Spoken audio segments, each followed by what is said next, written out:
신약성경 히브리서 11장 32절에서 40절 말씀입니다. 다 같이 한 목소리로 받들어 읽겠습니다. 내가 무슨 말을 더 하리요? 기드온, 바락, 삼손, 입다, 다윗 및 사무엘과 선지자들의 일을 말하려면 내게 시간이 부족하리로다.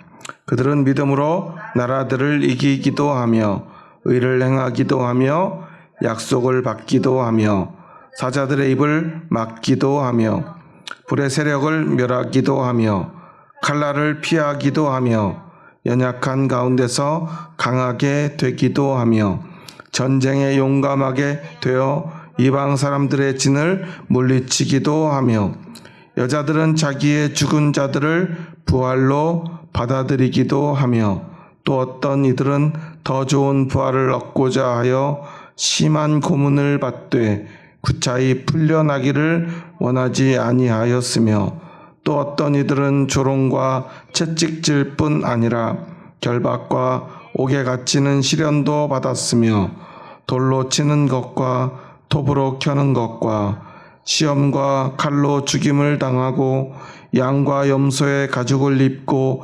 유리하여 궁핍과 환난과 학대를 받았으니 이런 사람은 세상이 감당하지 못하느니라. 그들이 광야와 산과 동굴과 토굴에 유리하였느니라.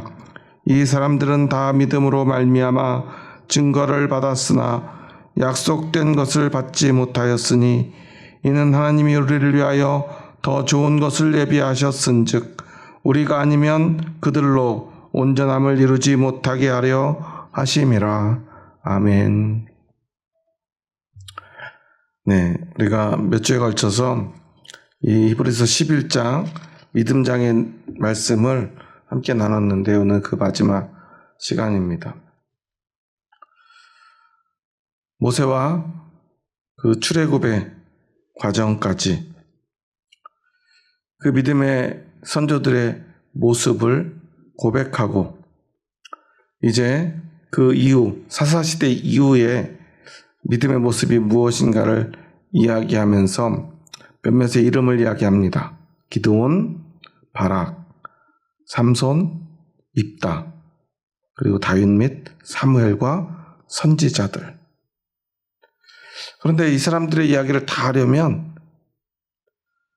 내게 시간이 부족하리로다 라고 고백해요.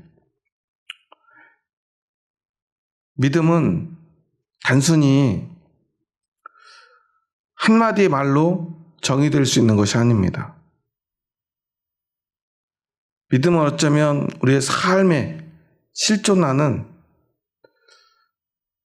우리의 삶의 실체라고 할 수 있습니다.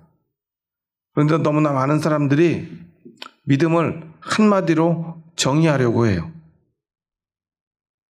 그리고 마치 자신은 그 믿음을 완성한 양 착각하며 살아가기도 합니다.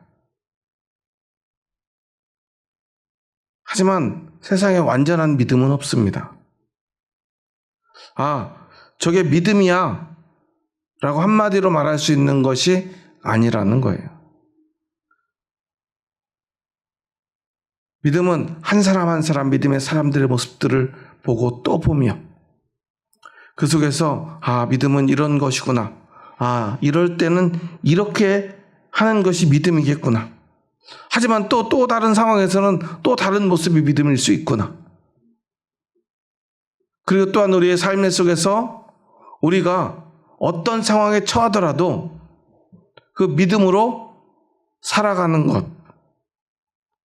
그리고 어제 내가 믿음으로 살고 이제 어제까지 믿음으로 살았으니 이제 되었다가 아니라 또 오늘 믿음으로 살아야 하는 것임을 우리는 기억해야 합니다. 그리고 오늘 내가 아무리 좋은 믿음으로 살았다 한들 내일 또 우리에겐 또 다른 상황이 펼쳐집니다. 그때 또한 거기에 맞는 믿음의 삶을 우리가 살아가야 하는 것입니다. 그래서 히브리서 저자는요, 이 믿음장에서 많은 사람들의 이름을 언급해요.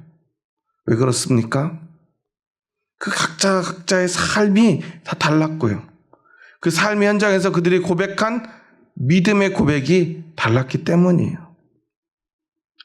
기드온과 바락과 삼손과 입다가 다 그냥 한마디로 사사라고 말할 수 있지만 그들의 상황은 다 달랐고요. 그들의 믿음의 고백도 다 달랐어요. 많은 사사가 있었는데 하필 기드온, 바락, 삼손, 입다. 이 사람들의 특징이 뭘까를 한번 생각해 봤어요. 그랬더니 다들 뭔가 부족한 사람들이에요. 뭔가 실수하기도 하고요. 어느 한쪽에서 부족하기도 하고요. 도대체 왜 저런 행동과 말을 했을까? 이상한 사람들도 있어요. 대표적으로 삼손 같은 사람은 어떻습니까? 삼손 하면 우리가 생각나는 것은 그냥 힘이 세다는 것밖에 없어요. 그런데 사실 삼손은 많은 일들을 했죠. 물론 그의 인생의 마지막 순간을 찬란하게 빛내며 이방인들과 함께 그는 함께 그곳에서 최후를 맞이하기도 합니다. 참 비장하고 멋지죠. 하지만 그 과정 속에서 그는 수많은 실수도 하고요. 과연 이 사람이 믿음의 사람 영웅이 맞는지 사사가 맞는지 의심스러운 장면들도 있었어요. 마치 여자나 밝히는 것 같은 모습도 있죠. 입다는 어떻습니까? 왜 그런 쓸데없는 약속을 해가지고 죄 없는 딸이 죽어야 하는지. 분명히 이 믿음을 통해서, 믿음을 위해서, 하나님의 나라를 위해서 세워진 사람들임에도 그들은 모두 다른 환경 속에서 다른 모습으로, 그리고 무엇보다도 너무나 연약하고 부족한 모습으로 살아갔습니다. 하지만 그럼에도 가장 중요한 것은 그들에게 믿음이 있었다는 사실이에요. 그리고 다윗을 말합니다. 사무엘과 선지자들의 이야기가 나옵니다. 하나님께 영원한 약속을 받았던, 영원한 왕조를 약속받았던 다윗. 하지만 그도 수많은 실수와 잘못을 저질렀죠. 물론 사무엘 같은 사람도 있습니다. 거의 실수가 없는 것 같고요. 완전 무결한 선지자의 표상 같은 사람이죠. 그러면서 그는 또한 제사장이기도 했습니다. 그렇다고 해서 그가 완전한 사람은 아니었습니다. 사울과의 관계를 보면 참 마음 아픈 순간들도 많았던 사무엘입니다. 그렇지만 이러한 믿음의 사람들을 통해서 하나님은 하나님의 나라를 조금씩 이 땅 가운데 세워가십니다. 그러면서 33절부터 보면요. 그들이 얼마나 큰 능력으로 믿음의 삶을 살았는지를 하나하나 고백하죠. 먼저 33절과 34절 말씀을 먼저 한번 읽어볼까요? 그들은 믿음으로 나라들을 이기기도 하며 의를 행하기도 하며 약속을 받기도 하며 사자들의 입을 막기도 하며 불의 세력을 멸하기도 하며 칼날을 피하기도 하며 연약한 가운데서 강하게 되기도 하며 전쟁에 용감하게 되어 이방 사람들의 진을 물리치기도 하며. 오늘 본문의 말씀을 자세히 보면요, 이 믿음의 사람들의 아주 공통적인 특징 세 가지를 얘기해요. 그중에 33절과 34절에는요, 믿음의 능력으로 승리하는 삶에 대한 이야기를 합니다. 여러분, 우리는 믿음으로 승리해야 되겠죠? 여러분은 믿음으로 승리하길 원하십니까? 믿음으로 패배하고 싶은 사람은 없잖아요. 그리고 실제로 믿음으로 승리한 믿음의 사람들의 이야기가 성경에는 참 많이 더 나옵니다. 그리고 그 이야기를 합니다.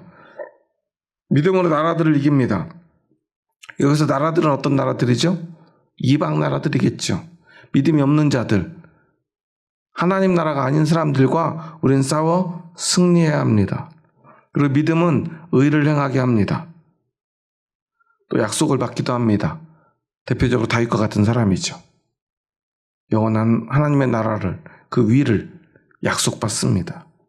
다윗뿐입니까? 사실 우리 모두는 그렇게 하나님께 약속을 받은 사람들이죠. 사자들의 입을 막기도 합니다. 믿음으로. 누가 생각납니까? 다니엘이 생각나죠. 불의 세력을 멸하기도 합니다. 다니엘의 세 친구들이 생각나죠. 칼날을 피하기도 합니다. 연약한 가운데서 강하게 되기도 하고 전쟁에 용감하게 싸워 승리하기도 합니다. 이방 사람들을 물리칩니다.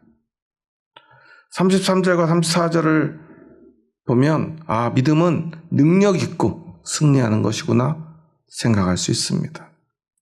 하지만 이것뿐이 아니죠.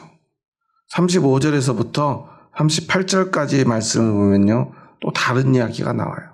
다시 한번 읽어볼까요?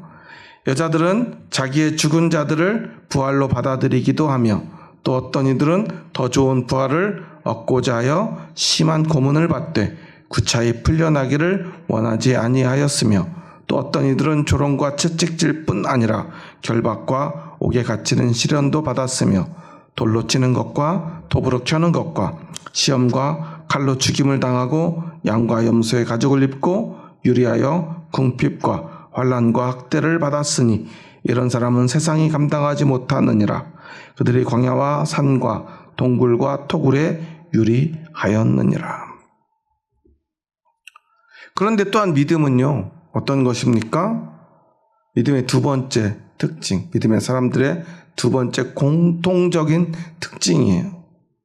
첫 번째는 믿음의 능력으로 승리하는 삶이었다면, 이제는 믿음으로 인해 받게 되는 고난을 인내했다는 것입니다.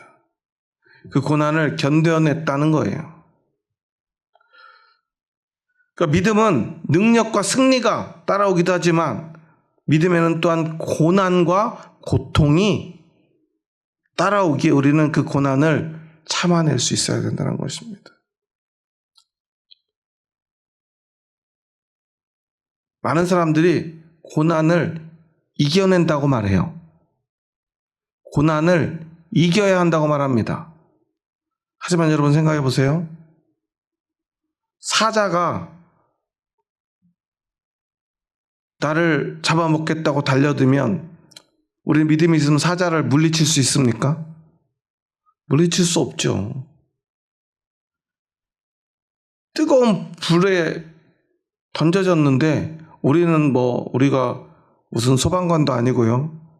그 불을 다 꺼버릴 수 있습니까? 이길 수 있습니까?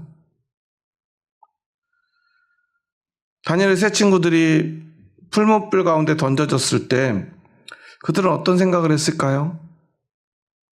우리 믿음이 있으니까 이 불을 하나님이 꺼주실 거야? 꺼주셨나요? 꺼주시지 않았어요. 지켜주셨어요. 그들은 어떤 믿음이 있었을까요? 불이 사라질 거야. 아니면 우리가 불 속에 들어가도 하나님이 나를 지켜주실 거야? 그런 마음으로 들어갔을까요? 저는 그렇지 않다고 생각해요. 왜냐하면 사람들은요, 그가 경험한 것 이상의 것을 잘 상상하지 못해요. 여러분, 우리가 꿈을 꾸다 보면 그런 경험이 있으실 거예요. 예를 들어서 낭떠러지에서 떨어지는 꿈을 꿉니다. 그런데 그 꿈에서 실제로 바닥까지 떨어져 보신 분 있나요? 그러기 전에 깨어나요. 어떤 분이 그런 얘기를 하더라고요. 그 이유가 우리가 실제로 그것을 경험해보지 않았기 때문이라는 거예요. 경험해보지 않은 건요, 꿈속에서도요, 실제로 뭔가 그 일이 일어나긴 하는데요, 그 일이 완전히 이루어지지 않는데요. 왜냐하면 아직 경험해보지 않았기 때문에 이 높은 낭떠러지에서 떨어져가지고 바닥에 떨어지면 어떻게 돼요, 우리는? 죽게 되죠. 그러니까 그런 거는 경험해봤다는 건 살아있지 못하다는 거예요. 그러니까 모든 살아있는 사람들은 경험해본 적 없는 일이에요. 그러니까 높은 곳에 떨어지는 꿈은 꾸되 우리가 실제로 떨어져서 바닥에 떨어지는 그 경험은 꿈속에서조차 실제로 해보지 못해요. 마찬가지로요. 불 속에 들어갔는데도 타지 않고 살아있는 경험을 우리가 해볼 수 있나요? 아니면 불 속에 들어가가지고 어떻게 되는지를 경험해보고 아, 이렇게 되는구나 라고 생각을 할 수가 없어요. 왜냐하면 그러면 죽으니까요. 그런데 불 속에 들어가면 하나님께서 우리를 어떻게 구해주실지 우리가 어떻게 알고 기도하겠습니까? 그걸 어떻게 믿겠습니까? 그들은 어떤 믿음으로 그곳에 들어갔을까요? 물론 스스로 들어간 건 아니죠.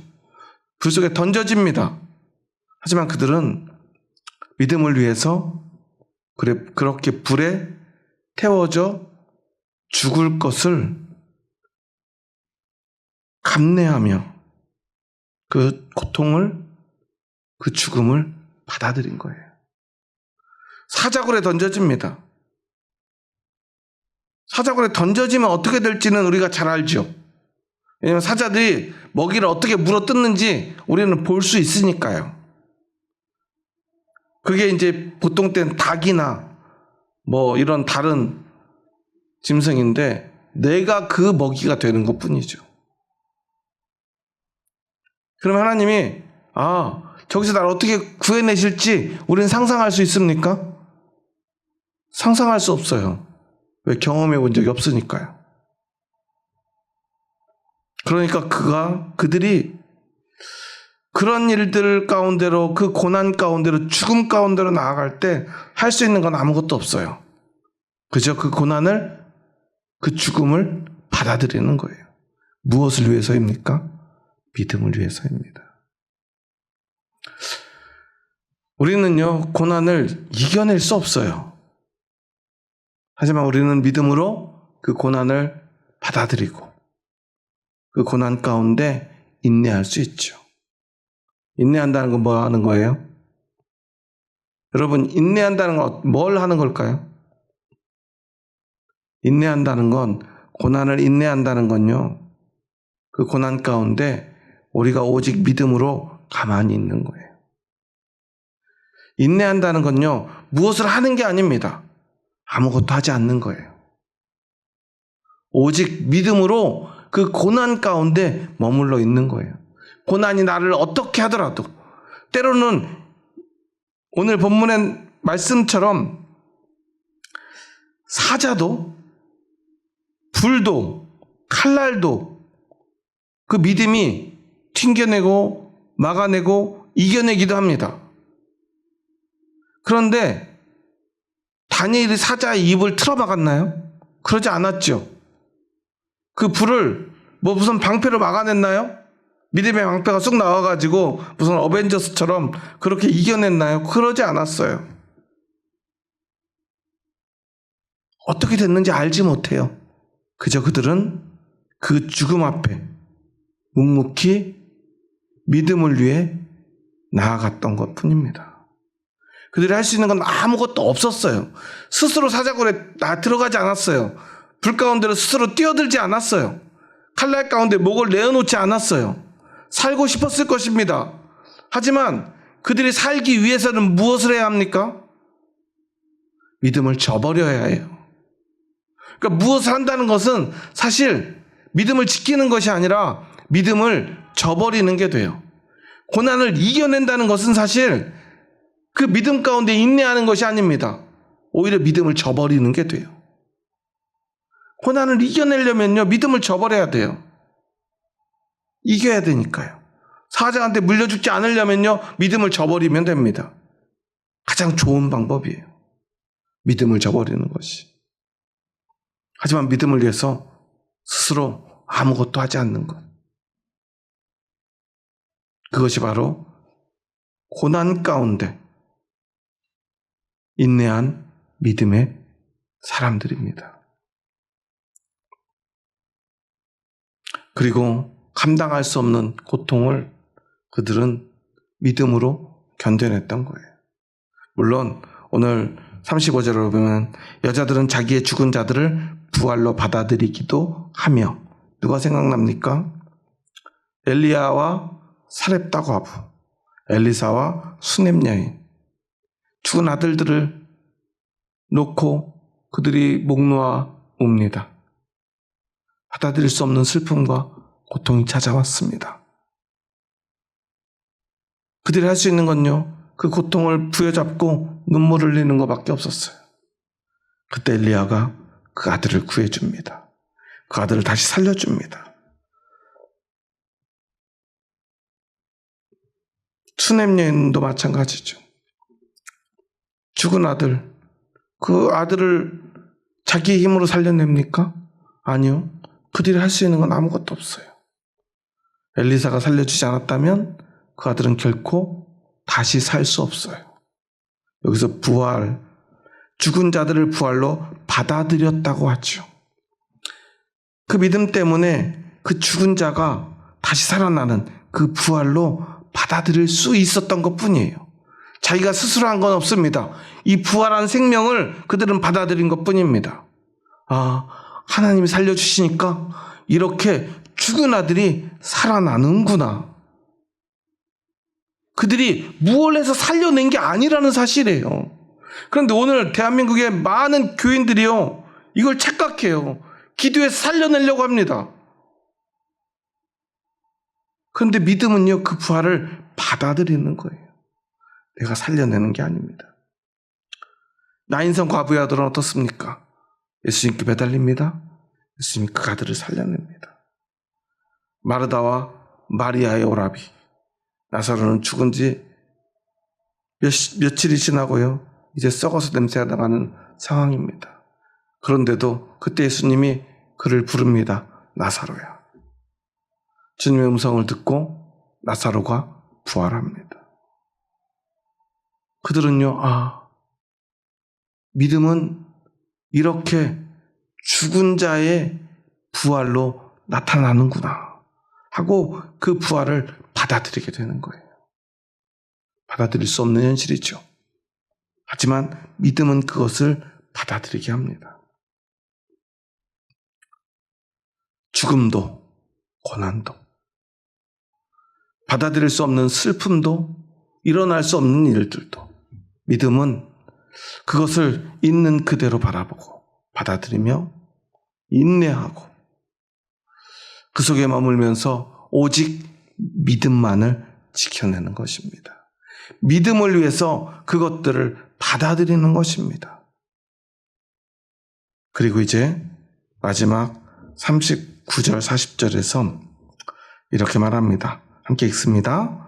이 사람들은 다 믿음으로 말미암아 증거를 받았으나 약속된 것을 받지 못하였으니 이는 하나님이 우리를 위하여 더 좋은 것을 예비하셨은즉 우리가 아니면 그들로 온전함을 이루지 못하게 하려 하심이라. 아멘. 마지막에는요, 소망을 이야기합니다. 믿음은 결국 그 소망을 붙들고 예비된 하나님의 나라를 향해 나아가는 것입니다.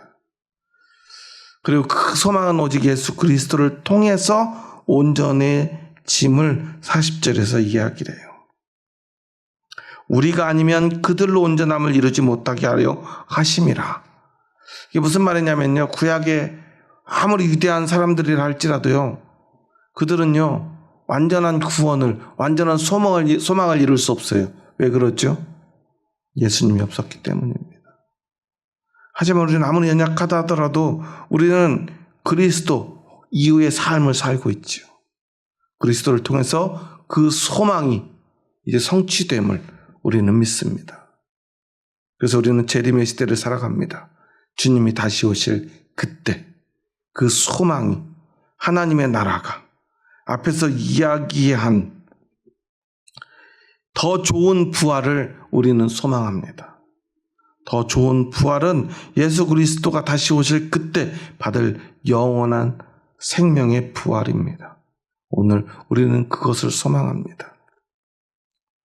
이처럼 능력, 고난, 소망, 어떤 것이 진짜 믿음이냐? 어떤 사람은요, 믿음으로 능력이 나타나기도 합니다. 어떤 사람은 믿음으로 고난 가운데 던져지기도 합니다. 그렇지만 어떠한 순간에라도 우리는 오직 영원한 소망 가운데로 나아갑니다. 더 능력 있는 것이 믿음이 아닙니다. 고난에 처해졌다면 믿음이 없는 것이 아닙니다. 중요한 건 능력이 있을 때도 능력이 아니라 믿음인 것입니다. 믿음이 중요합니다. 믿음이 전부입니다. 그런데 많은 사람들이요, 능력이 생기면요, 승리하면요, 믿음보다 능력과 승리가 중요해집니다. 그리고는 말합니다. 여러분, 믿음이 있다면 승리해야 합니다. 믿음이 있다면 능력이 나타나야 합니다. 거짓말입니다. 한국에 너무나 많은 그리스도인들이요, 이 거짓에 속아요. 중요한 건 능력과 승리가 아니라 믿음이라는 사실이에요. 때로는 믿음 안에서 능력이 나타나기도 하는 거예요.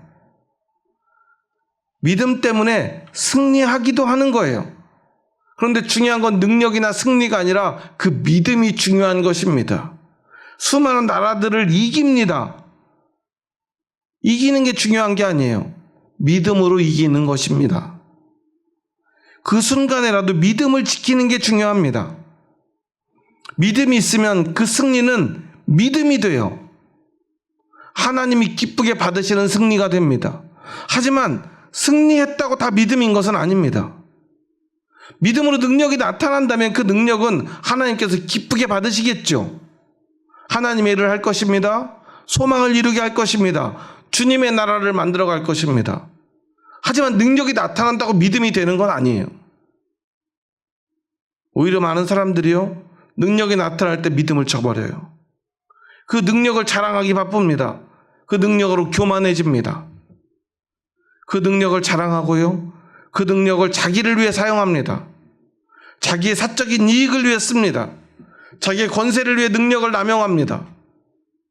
사람들 앞에 능력을 드러냅니다. 더 이상 그에게는 믿음이 중요하지 않아요. 물론 수많은 능력 있는 목사님들이요, 능력이 나타나는 교회들이요, 믿음을 이야기하긴 합니다. 하지만 믿음과 능력을 등치시킵니다. 똑같은 거라 말합니다. 그러면서 말합니다. 능력이 없는 건 믿음이 아니야. 믿음이 있는데 승리하지 못하면 믿음이 없는 거야 말합니다. 그런 게 아니죠. 믿음의 여정 가운데 능력과 승리가 나타나는 어떤 특별한 순간이 있을 뿐이고요. 그 순간에도 우리는 오직 믿음으로 살아가야 하는 것입니다. 그 다음에 이어지는 믿음으로 인해 받게 되는 고난과 인내를 이야기할 때, 그러면 이 고난은, 이 죽음은, 이 실패는 믿음이 아닌 것입니까? 아니죠. 승리할 때도 믿음, 고난이 닥쳤을 때도 오직 믿음을 위해 사는 것, 그것이 바로 믿음의 사람.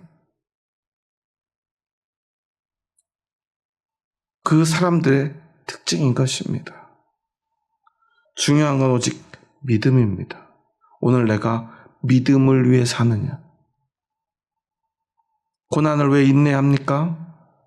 그 믿음을 지켜내기 위해서예요. 그 고난과 싸워서 이길 수 있어도 이기지 않는 것입니다. 무엇을 위해서요? 믿음을 위해서요.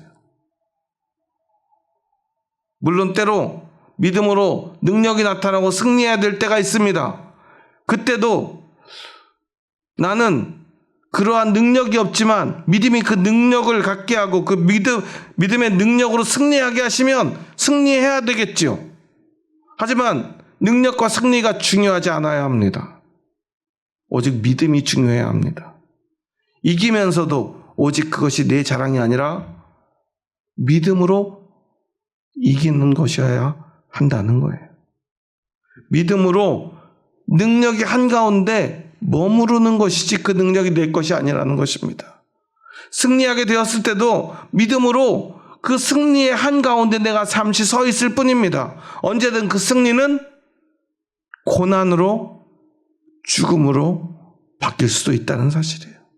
하지만 고난이 찾아왔을 때도 우리는 믿음 때문에 믿음으로 그 고난 가운데 머물러야 합니다.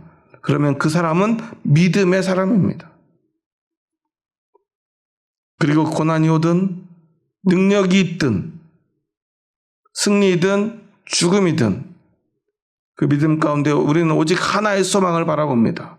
바로 영원한 하나님의 나라, 그 부활의 소망입니다. 그리고 그 사람들은 어떤 사람인가? 38절에서는 이런 이야기를 합니다. 38절 말씀 다시 한번 마지막으로 함께 읽어보겠습니다. 이런 사람은 세상이 감당하지 못하느니라. 그들이 광야와 산과 동굴과 토굴에 유리하였느니라. 이런 사람은 세상이 감당하지 못하느니라. 이 부분을 가로로 쳐놨는데요. 이제 이게 번역의 이제 과정 가운데 있는 특별한 문장이에요. 근데 이런 사람은 세상이 감당하지 못하느니라. 이 원문은 두 가지로 해석이 가능해요. 이런 사람을 주어로 할 수도 있고요.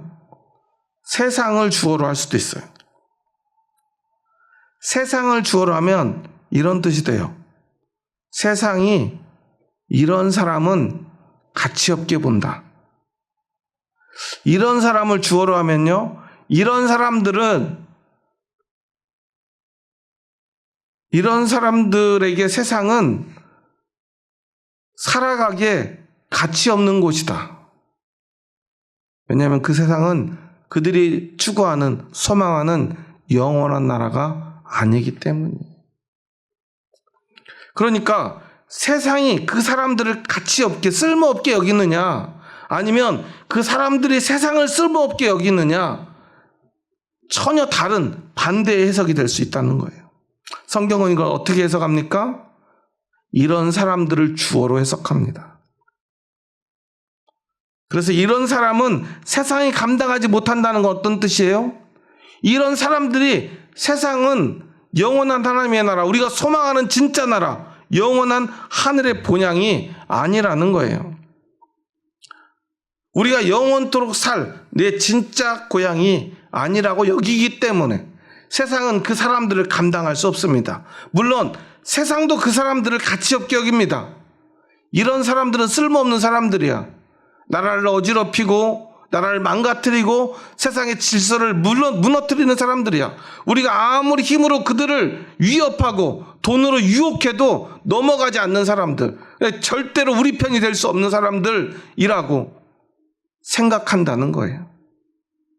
그런데 진짜 중요한 것은 그들이 우리를 쓸모없다고 말하는 게 아니라 우리가 이 세상을 가치 없다라고 말하는 것, 그것이 바로 믿음이다 라는 것입니다. 여러분에게 세상은 어떤 의미입니까? 세상을 위해 목숨을 바쳐 일해야 될 나에게 가장 소중한 곳입니까?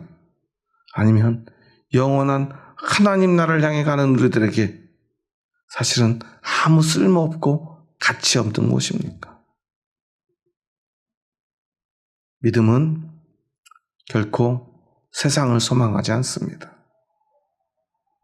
하지만 오늘 우리는 세상에서 살아가기에 내가 처한 그 세상 속에서 믿음으로 어떻게 살아갈 것인가를 우리는 생각할 뿐입니다.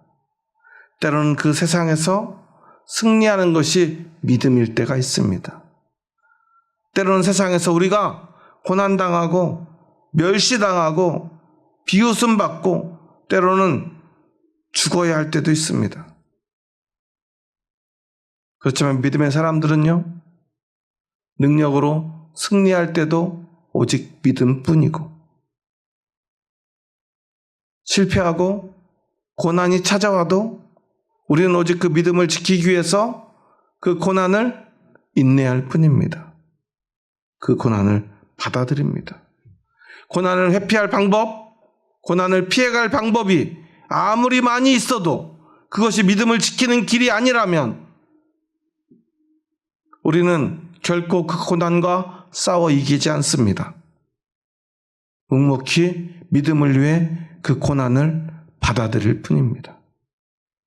왜냐하면 그 믿음의 사람들에게 세상의 승리나 세상의 고난이나 실패는 중요하지 않기 때문입니다. 오직 하나님 나라의 백성으로 오늘 이 땅 가운데 살아가고 있기 때문에 우리의 믿음은 오직 하나님 나라를 소망합니다. 여러분은 믿음의 사람입니까? 여러분은 하나님의 나라를 소망하십니까? 여러분은 정말 세상에서 가치 없는 사람이십니까? 여러분은 이 세상이 나에게 가치 없는 곳이라는 믿음으로 살아가고 있습니까? 그렇다면 여러분들이 승리할 때도 실패할 때도 여러분은 오직 믿음으로 살아가게 될 것입니다. 믿음의 사람들은 그렇게 오직 믿음만으로 살아갔습니다. 오늘 우리도 그 믿음을 본받아 오직 믿음으로 살아가는 내 삶의 어떠한 환경 속에서라도 믿음만을 지키는 믿음의 사람 될 수 있기를 주님의 이름으로 축원합니다. 기도하시겠습니다. 하나님 감사합니다. 저희 부족하고 연약한 자들 사랑하셔서 저희들을 주님의 뜻 가운데로 부르시고 믿음의 사람 되게 하여 주시니 감사합니다. 그 믿음을 위하여 예수님은